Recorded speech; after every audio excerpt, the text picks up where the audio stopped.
I said last time, I was hoping to finish James chapter 1, but we got stopped just a tad short of that goal. So we will try to complete that goal tonight and go into chapter 2. As I said, you've probably forgotten, but as I said at that time, sometimes the chapter divisions break up what were originally paragraphs. And we have an instance of that here. So the actual thought that goes down through verse 7 begins in verse 26. So that's where we're going to start tonight. And remember, as I have said several times before, James will hit something, he'll leave it, he'll come back to it. He kind of bounces around everywhere. So a lot of these topics that we have already introduced in chapter 1, we're going to come back to in some of the subsequent chapters. So verse 26, if anyone thinks himself to be religious, and yet does not bridle his tongue, but deceives his own heart, this man's religion is worthless. So we've got to learn to control our tongue. And I think, as I said last time, that is something that American society has become very lax in.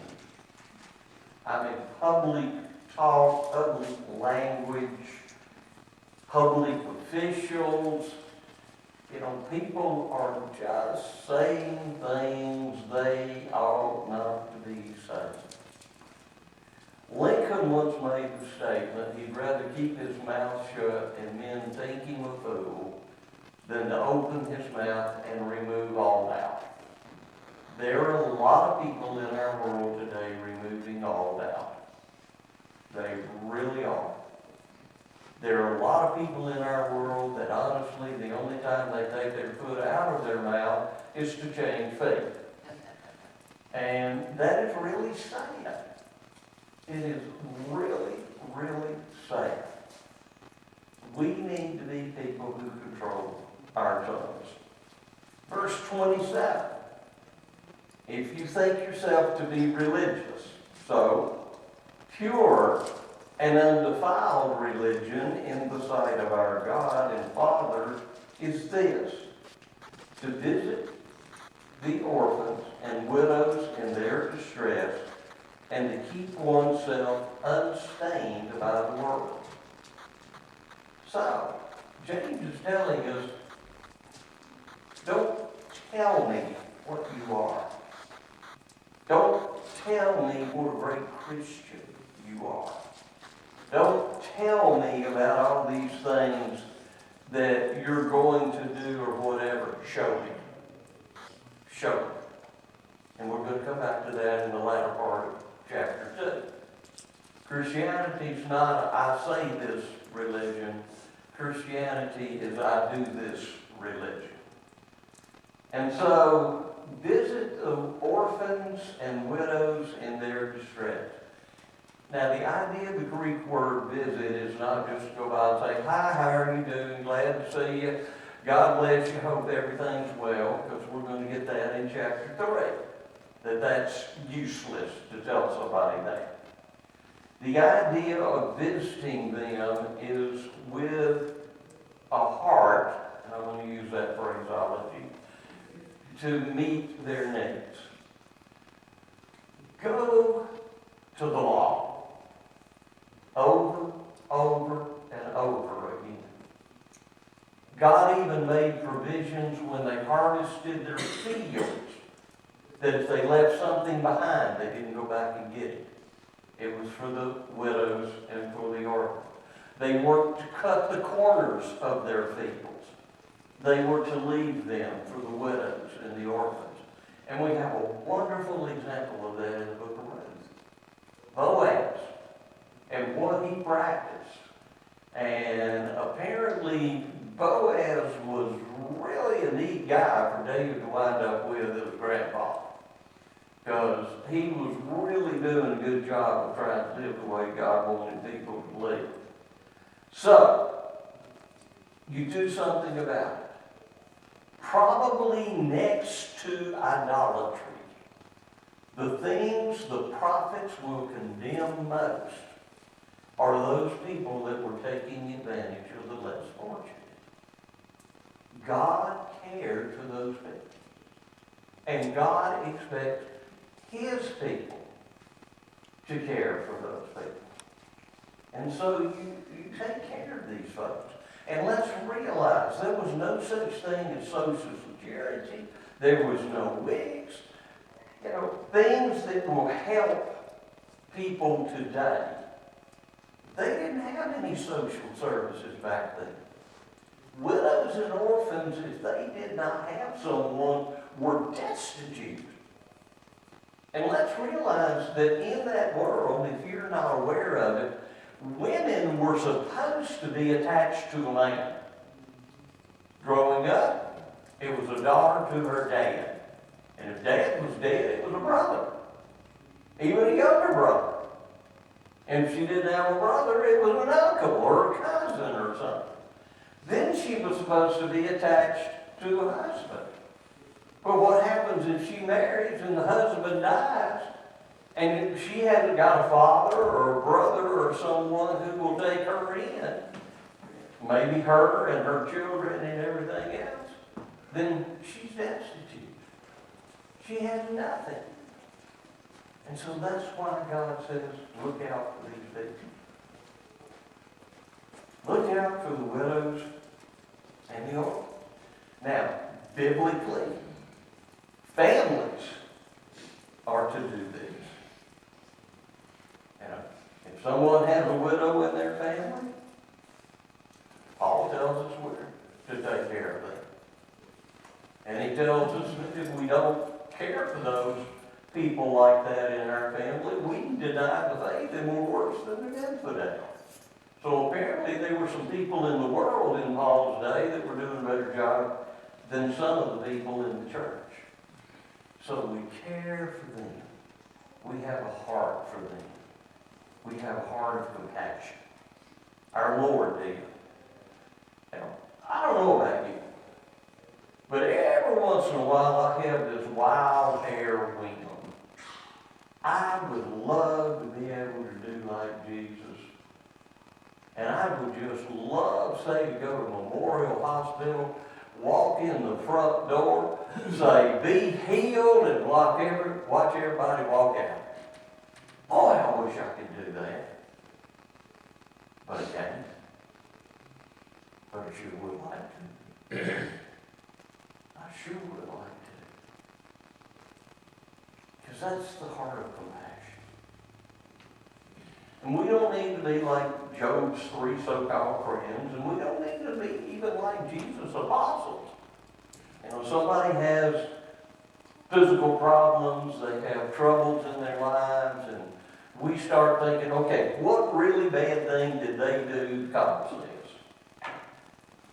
That's not in play. Many things happen to people that didn't do any bad thing to cause what happened to them. Now, after we moved up here, a good friend we had in the church, the last place I preached in Alabama, called me, and I'll give you the gist of his conversation. He said, Billy, I have smoked myself to death, and I want you to come do my funeral. He picked up lung cancer and knew it was going to be fine. Now, he wasn't blaming anybody but himself. I smoked myself to death. So he was honest enough to admit it. You know, he's not like some people, well, God struck me with cancer for some strange reason. God doesn't do that. Remember, we've already talked about that. Okay, so we care for those who are less fortunate than us. And then, equally important, we are to keep oneself unstained by the world.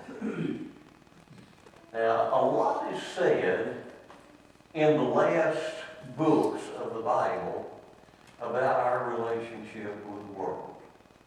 In chapter 4, James is going to tell us if we love the world, we're an enemy of God.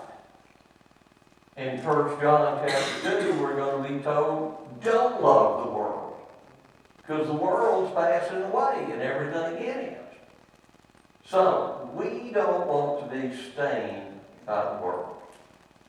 Oh, but I've got to admit something, don't I? Back in the 70s, I had a white suit. And when I wore that thing, you talk about being paranoid. Oh, I was paranoid. I wasn't going to get, I was worse than, who is it, Columbo, the guy that's so paranoid about germs and, okay. Well, whoever. You were afraid you were going to drop ice cream on it while you were surfing? That or get some kind of stain on it somewhere, somehow, some way. That's the way we need to be about our souls. We need to be that paranoid. We don't want to dirty our souls. We don't want to stain the soul with the world. We want to be better than that. We want to do better than that. And notice the responsibility here is on me to keep me clean. And the responsibility is on you to keep you clean. So this is something we have to work at every day of our lives. Every day of our lives. But the more we work on it, the harder we work on it, the more proficient we become. The better at it we get. And of course, that's to the glory and praise of God, and obviously something that is to the chagrin of Satan. Okay, chapter 2, or verse 28, either way you want to view it. My brethren, do not hold your faith in our glorious Lord Jesus Christ with an attitude of personal favoritism. Whew. Let's think. John chapter 13. Jesus last night on earth knows who's going to betray him. And what does John tell us in the first part of that chapter? He loved his own unto the end. You mean at the beginning of that chapter, Jesus still loved Judas? He still loved Peter that's about to deny him 3 times? Okay. Don't have personal favoritism. Now, let's dispel something.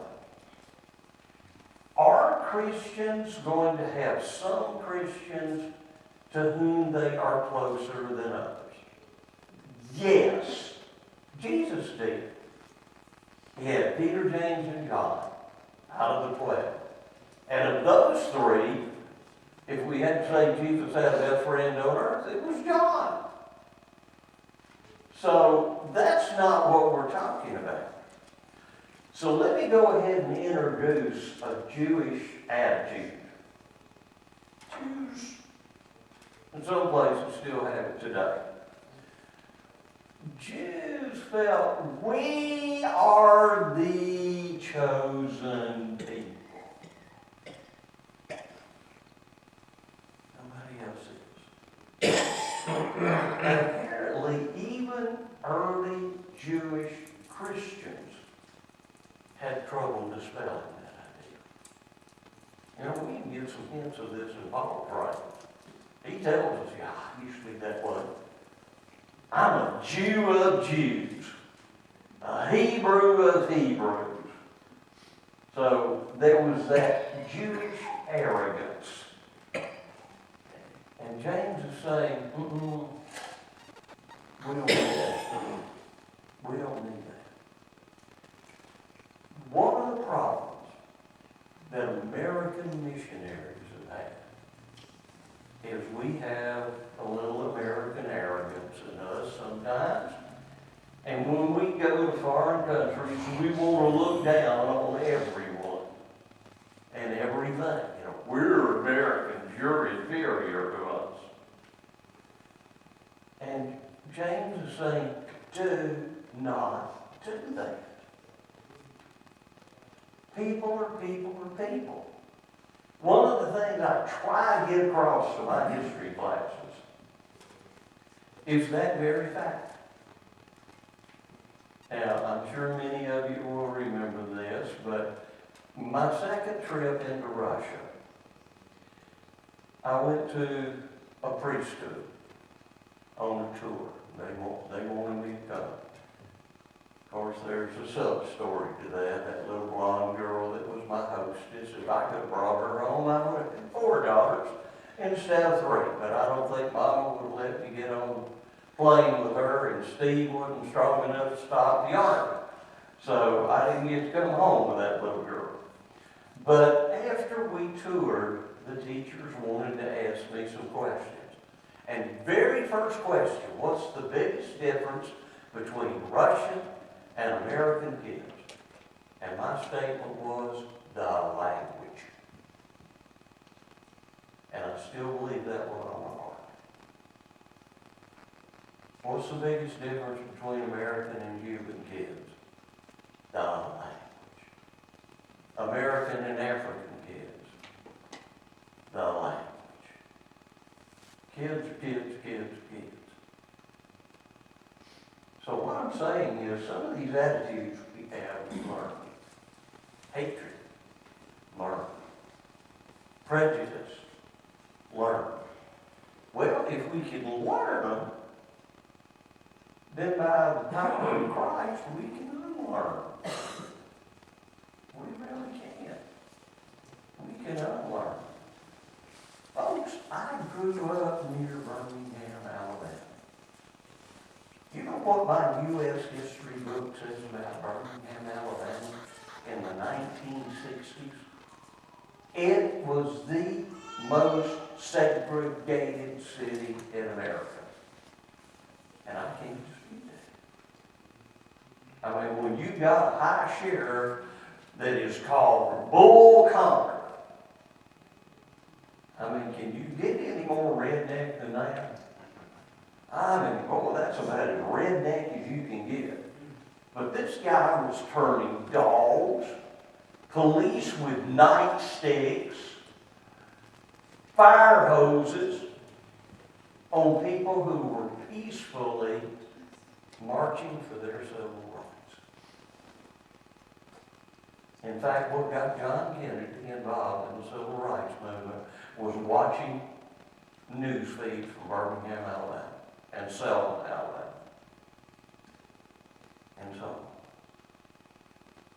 And I mean, there wasn't a church in Birmingham where you had the racist mix. You didn't do that. It didn't happen. And people used to say that Sunday morning was the most segregated time in America. Well, we've changed. We've changed a lot. Not saying we're perfect, but we've changed a lot. Brethren have learned and grown on both sides. Now, is it wrong to have an all-white congregation? No. Is it wrong to have an all-white congregation? No. Is it wrong to have a mixed congregation? No. But we, as a congregation, are not prejudiced toward another because its racial mix-up or makeup is different than ours. I'll share a story with you. I held a gospel meeting in Houston, Texas, and it was a very racially diverse congregation. And the first audible amen I'd ever gotten in a sermon came from a black woman. And it stunned me so much, I actually stopped mid-sentence, mouth open. Well, after the sermon, she came up and apologized. And she said, I didn't mean to offend you. And I said, no, it wasn't that. I said, that's the first time I've ever got an audible amen in a sermon, and it just totally stunned me. And then she had apologized to me again. Her husband responded that morning. And of course, like I do here, I walked down the aisle, met him, put my arm around him, we walked up to the front together, and she came up and she said, you know, I thought when some preacher from Alabama was coming that this was going to be George Wallace in the pulpit. And I want to apologize to you for that. But when we went out and I held the meeting at the Black congregation in Panama City, that was people wonderful. They were, and I'll be honest, way off the subject, right here.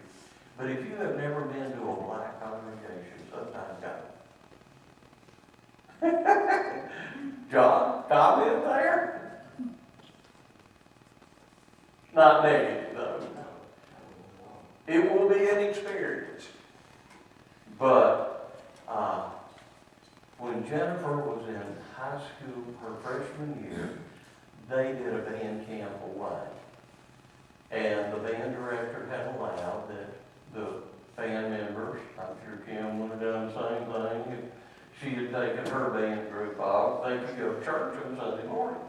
You know, you can go to church and then we'll do band camp Sunday afternoon and head in and perform our halftime performance. So here they went. Well, the only congregation here where they were was a Black congregation, and we had about 10 kids from the church in the band. And they came back in Sunday night and they said, man, now that was an experience Sunday morning. But I mean, the brethren actually went out and picked them up and took them and fed them and so on. So, let's not be prejudiced. Don't judge on that. Pardon? That's a good point, but really, that's not all the point that's made here. No. That is a major division that we have had in our country that we're trying to move past. This is dealing with a problem that sometimes we don't even want to recognize it or look for. Right. And of course, he's going to get much more pointed on this. Okay, so let me go ahead and finish introducing the Jews since I've chased my rabbit now. Not only were they prejudiced toward outsiders, they were prejudiced toward those who weren't just exactly like them. Paul brags he was what in his past? Pharisee. We read about the Pharisees disturbing the church in the book of Acts. So see that there is prejudice among the Jews. Okay, early churches, not like our building, not anything like them. Many of the early Christians worshiped in synagogue. If you have never seen some of the ancient synagogues, they're way different than you would ever imagine. Number one, women work with the men. They were totally segregated. Early American churches had a wall down the middle of the building. But in Jewish time, the women had to be in a totally separate compartment, even in the temple they did. But they had benches around the side. And some of these benches, it depended on where you sat, were considered positions of honor. You know, these were the really important members, the givers, and all of this stuff, the movers and shakers. They have the real important places. And if you're not one of these people, you may just have to sit forward or stand over in a corner. So, as we go into this, he's talking about where you are. where you are meeting, you don't have these prejudices. Okay. For if a man comes into your assembly with a gold ring and dressed in fine clothes, and there also comes in a poor man in dirty clothes, and you pay special attention to the one who is wearing the fine clothes, and say, you sit here in a good place, and you say to the poor man, you stand over there, or sit down by my footstool, have you not made distinctions among yourselves, and have become judges with evil motives? So, let's smack the Jewish attitude right in the face, James. But, could the same attitude exist in a Gentile church? Oh, yeah. Oh, yeah. Very easily.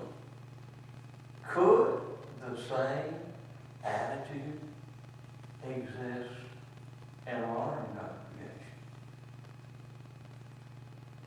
Oh. Dare I say this? I can remember a time if someone walked into a church service in a pair of shorts, they might be shown the back door. John, you never saw that, did you? No. No. It could happen. It could happen. We've had people traveling who, hey, there's a church, let's stop in and worship with them. And they've come in dressed in travel clothes, whatever that is. And to my knowledge, we had always tried to welcome them, make them feel good, make them accepted. We don't judge by what people wear. I wear a suit on Sunday morning because I choose to wear a suit on Sunday morning, not because the elders put in my contract, you have to wear a suit on Sunday morning. In fact, I'll admit, when I started wearing a blazer on Sunday night, my conscience pricked me.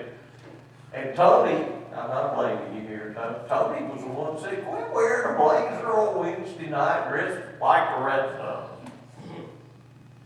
And it wasn't criticism. It was your religious robes. I lost my robes. I lost my robes. And I'm not criticizing Tony. You were right.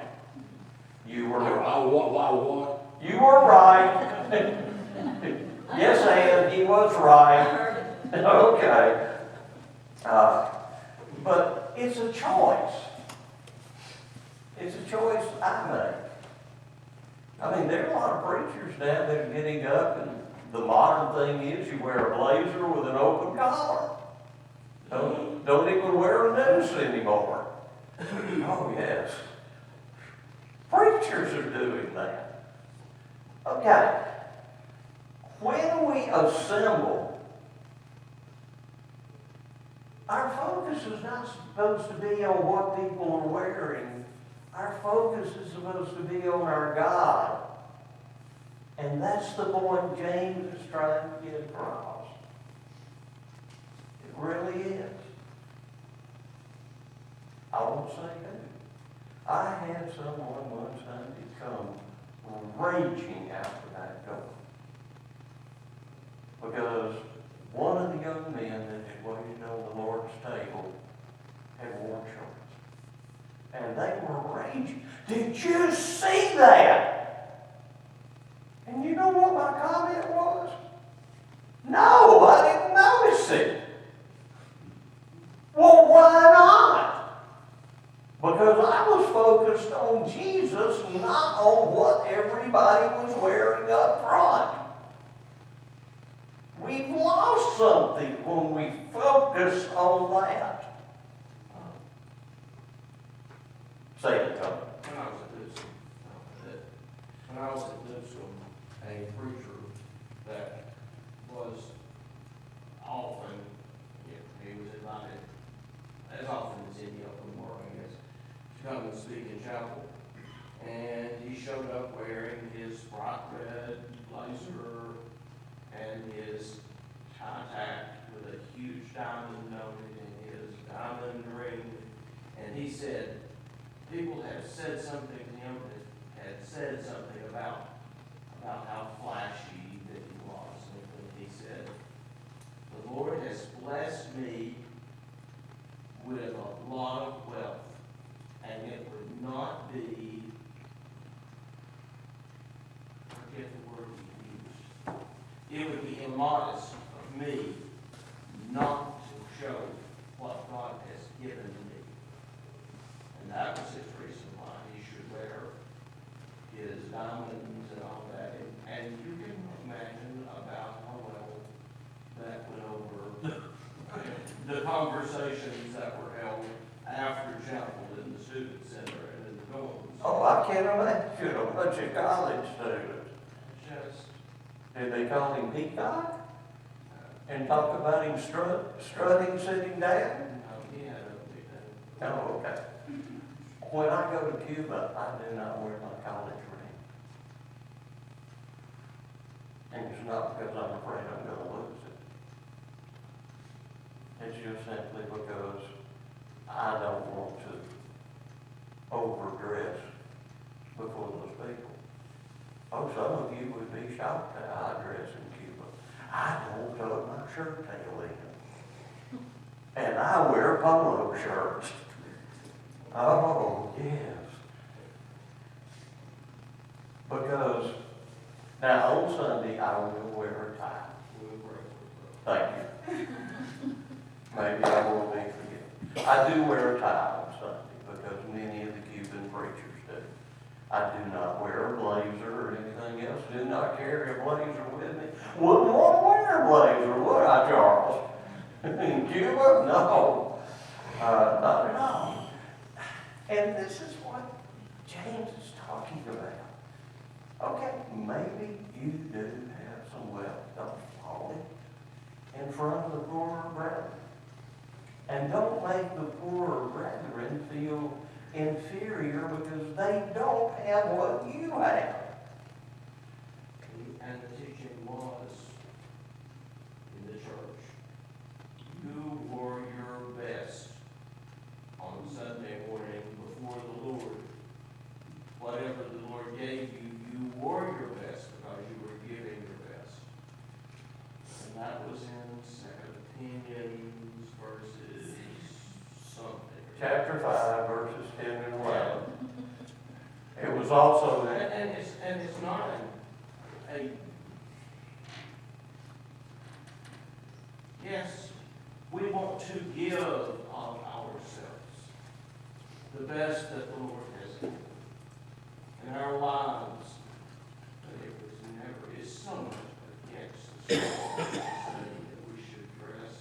I know at the time I was out of swimming and had to have tux for tours. right. And I remember thinking, does that mean I should wear my tux? Because that's the best I've got. And the idea is, once again, that would be immodest. Modest is not calling attention to oneself. And that would be immodest. And we want to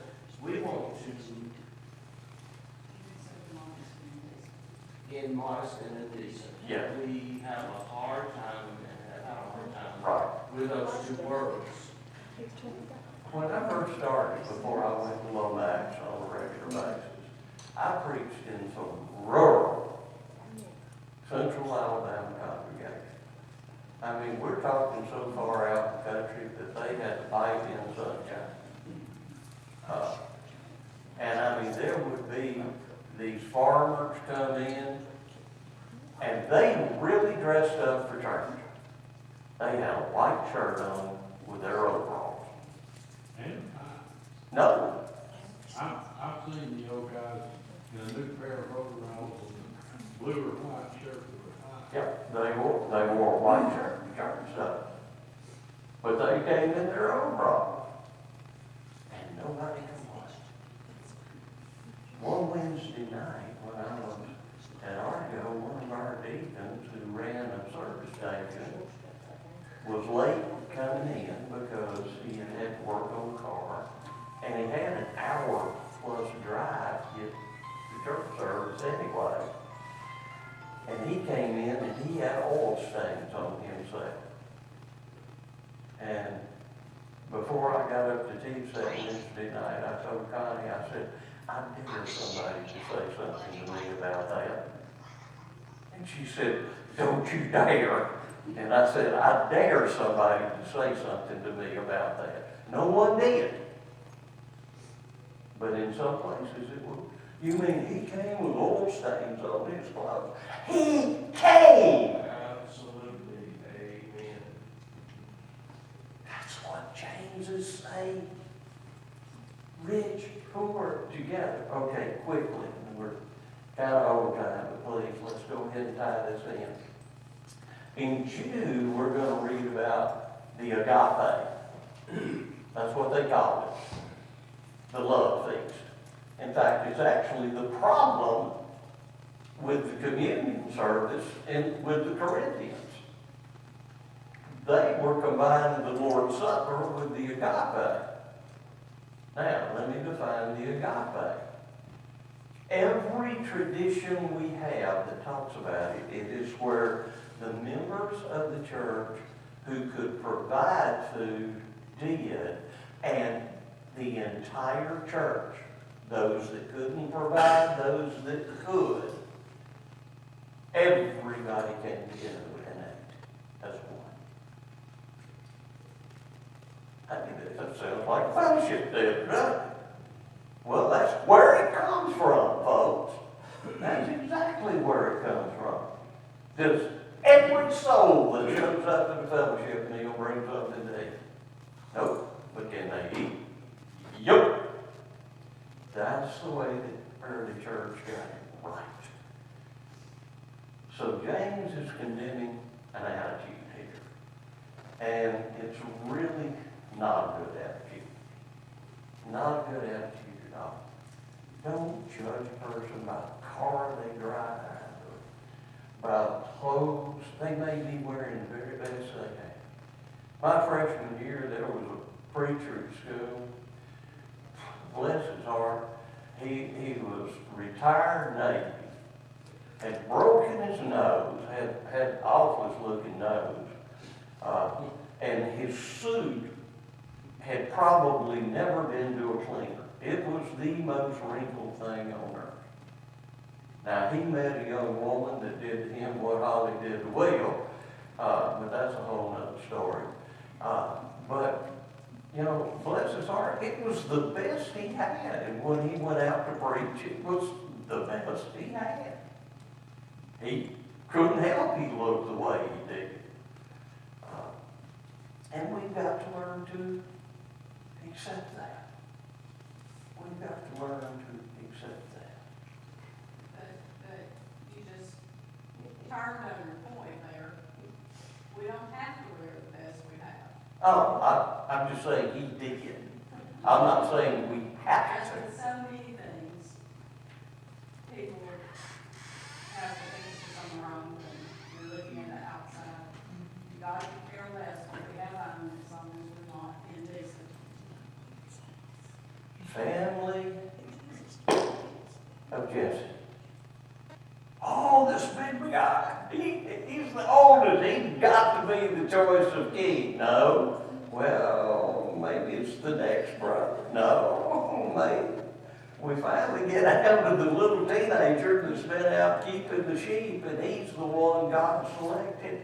Why? Because God doesn't look on the outward appearance. He looks on the what? The heart. That's a good stopping point. Besides that, a necktie is a instrument of torture devised by a woman. Do you remember Louis Gazard? Yes, I do. Louis Gazard said a necktie was man's punishment for not having babies. Yes. That was his argument about it. And there just may be some truth to that sometimes. So anyway, let's don't do it. Not by you. Don't do it. Okay, anything else? Chris, would you lead us in prayer? Dear Father, thank you for this opportunity to come together tonight, study your word. Be with us, Lord, protect us. Help us as we're out in the community to teach others. And keep us safe. In Jesus' name we pray. Amen.